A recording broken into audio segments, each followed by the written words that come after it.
These four lots make up half an acre and are worth about $8,000. A longtime Fountain Heights resident applied to buy them a half a dozen years ago, but claims the group created to redevelop land like this is stonewalling him. This is a diamond in the rough. Robert Watley feels his Fountain Heights neighborhood is ripe for rebirth. Look at that view. That's why he moved to the North Birmingham community in 1987. I wanted to be a part of this rekindling and renewal of this whole city.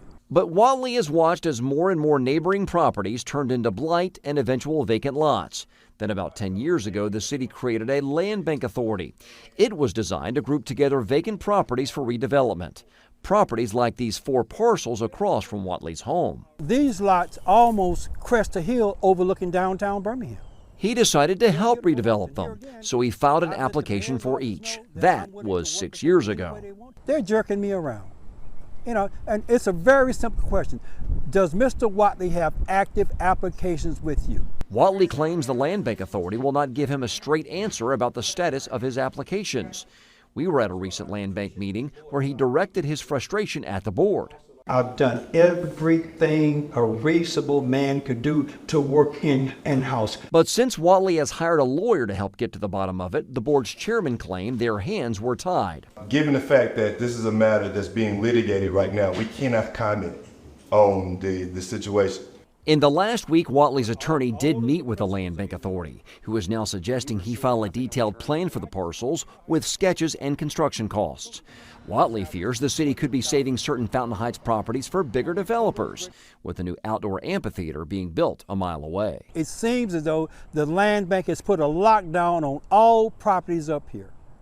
That's been going on for the last year and a half or 2 years, so no one could acquire these lots. We analyzed county property records and found the Land Bank Authority controls 105 parcels in Watley's neighborhood, but its website is not showing any of them are available right now. The Land Bank tells us it put a freeze on Fountain Heights and Druid Hills parcels after Protective Stadium was built.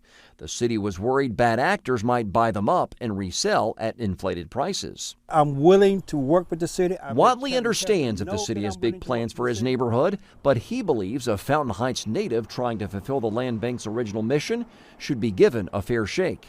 It's frustrating to be treated unprofessionally and like I'm not worthy of anything. Especially when he says he's just trying to help Fountain Heights rise again.